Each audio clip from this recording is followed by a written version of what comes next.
feel like I have to do a sorority squat here. What's up, guys? My name is Whitney Hansen. I am the second half of Unsophisticated DIY, and today I'm going to teach you how to make this beautiful console table.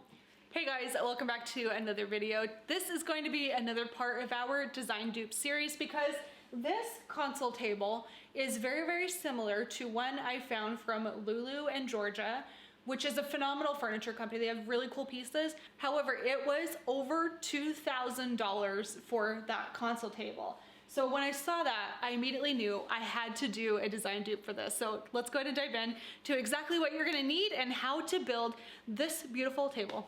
Let's do this. First and foremost, you're going to need a plan. I took a little notebook and just started to draft out my idea, what it would look like, what the dimensions would be, to get a better idea of what specifically I was going to be looking at. Now you are ready to go shopping. This is the exact list that you're going to need. I got all of my materials from Lowe's, so make sure you go there, pick up all of these things, take a screenshot. I'm not going to go through each of these in detail. Remember that I will have all of the materials linked directly in the comments box below, so make sure you click there for the exact pieces that I used.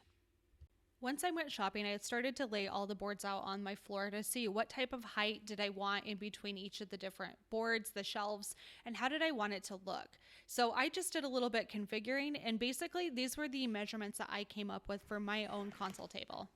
Here were the exact dimensions I ended up being. My console table was 33 inches high. I had to cut off some of the poplar posts, the 2x2s. I had to cut those down by 3 inches. Once I had that done, I decided I wanted my middle shelf to be about 10 inches from the top. Now, it actually ended up being 8 7/16, but that's beside the point. That's what I was aiming for. And then the bottom shelf was 18 inches from the middle shelf, with 6 inches is where I started the bottom board. Does that make sense? So that's kind of the dimensions that I personally used. Now you're ready for step 2, which is measuring and cutting the boards. So what I did for this was I bought a pre-cut circle. It's like a little plywood circle from Lowe's. So I used this as my template. I clamped it to the board, and then I would measure each side of the board to make sure that the circle overhang was exactly even. This is a bit overkill, but you know what? That's what I did because I wanted it to look as perfect as possible. So that's how I used this to be the template. Then once you have your template done, you're going to use a jigsaw with a fine tooth blade to just cut out the template that you just created. Here's the thing, take your time on this. This is by far the most difficult part of the entire project. There's tools that can do this better for you. I just didn't have those, so I had to make do with what resources I currently had in my garage, which was my jigsaw. So you're going to cut that out as best as you can.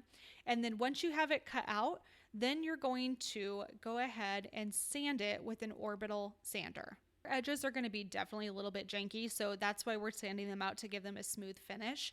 The other thing too is do this on both sides for one board and then use this as your template for the other 2 boards. Again, this is the hardest part of the entire project, so just be prepared for being a little bit patient. Once you have that done, I want you to go through and you're going to put all of your posts, your poplar 2x2s, in a row, and you're going to start to measure based on the heights that you selected for your console table, the shelves. You're going to measure those and attach the 1/2 inch angle brackets directly in one row. See, I'm using the speed square to keep me in line and to make sure that everything is even. The level at the end, that's just to make sure that these are square, that it's just flush. That's the only reason I did that. So you're going to go through and add all of your brackets to your posts and then very carefully attach your boards to the posts. Here's the thing, I didn't record that part and I'm kind of pissed about it. It did take 2 people for sure. So what I recommend is attaching the top board first and then attach the bottom board, do the middle last. What I personally did was set the top board.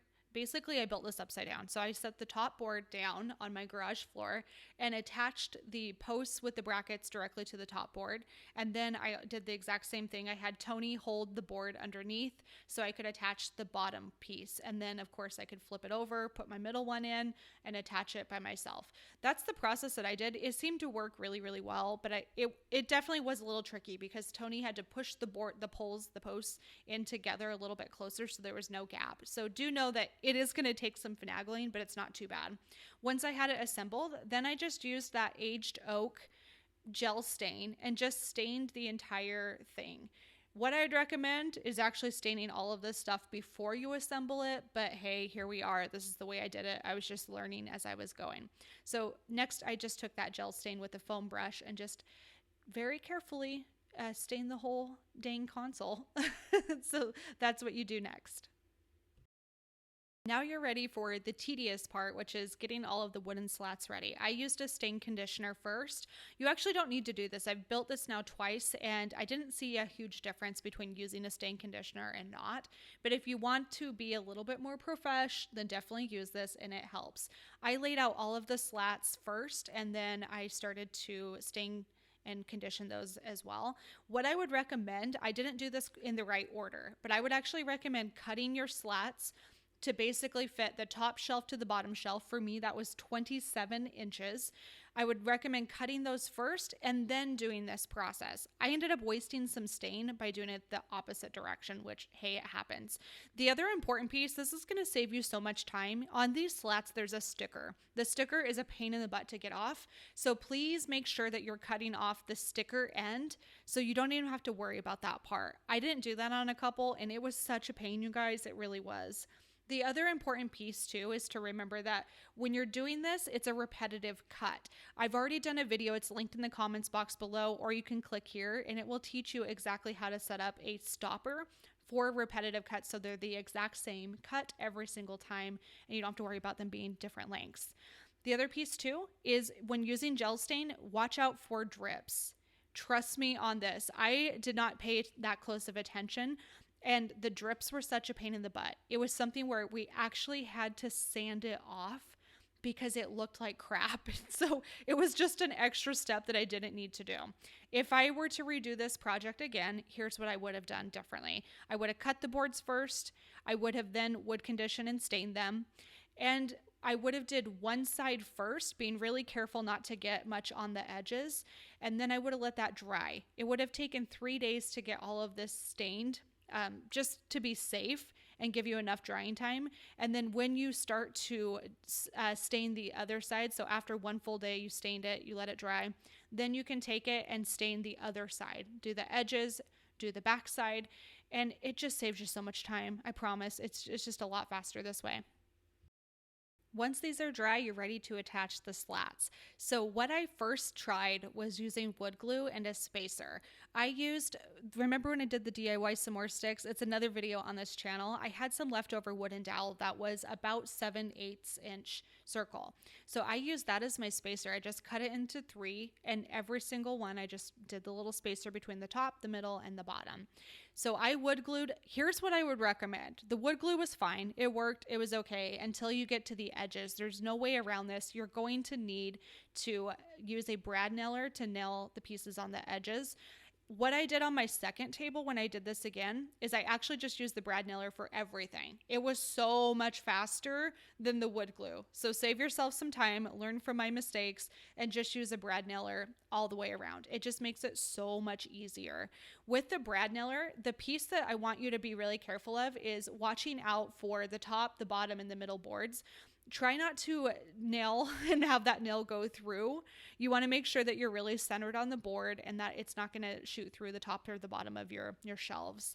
The other thing to pay attention to as well is when you're doing your nailing, the important thing is you can hide the nail head with the brass nail heads that we're going to do next, the decorative feature. But if you strategically nail the slats to the board and you do it in a way where it's slightly off center, but close enough to be covered by the nail head, it makes a big difference and from an aesthetic feature. So you don't even see the brad nail heads when you put on those little brass upholstery nail heads next. For this step, I learned the biggest secret in the whole entire world. I was trying to do this where with the brass nail heads, you're supposed to hold them with needle nose pliers and then hit it in with a rubber mallet. This was taking so long. So instead I was like, what if I do this differently? I grabbed my drill gun, I put on a 1/16 drill bit, and I did just a tiny pilot hole to get the nail head started. This saved me so much time. So I was able to get the nail heads in without having to use needle nose pliers, without bending them. It was just so much more efficient. So I just took the drill and all the way around just started to drill. I eyeballed this. You could definitely be a lot more precise, but at this point in the game, I was a little bit over it. So I was like, you know, if it's a little bit off, that's okay. It'll add to the rustic charm. So I just took this and I started to attach all of the brass nail heads, drilled tiny little pilot holes all the way around. Once that's done, the final step is to start to attach the bottom levelers. So to do this, I put a little piece of tape there to give me like a depth, not so I don't drill too far down. But that's basically what you do. You drill a hole and you add in the levelers, and that's the entire project. It was so much fun. Here is the after shots. I was so thrilled with how this project turned out. It is such a staple project, and every time when people come over, they're always commenting on how unique and awesome it looks. If you do want to create these to sell, just to give you some context, I did sell my first one that I built, and I was able to sell it for $350. I don't know if that is normal. I don't know if that's high, low, whatever the case might be, but that's what I was personally able to sell it for. So you can see it took a lot of work, a lot of attention to detail, but it was so worth the effort.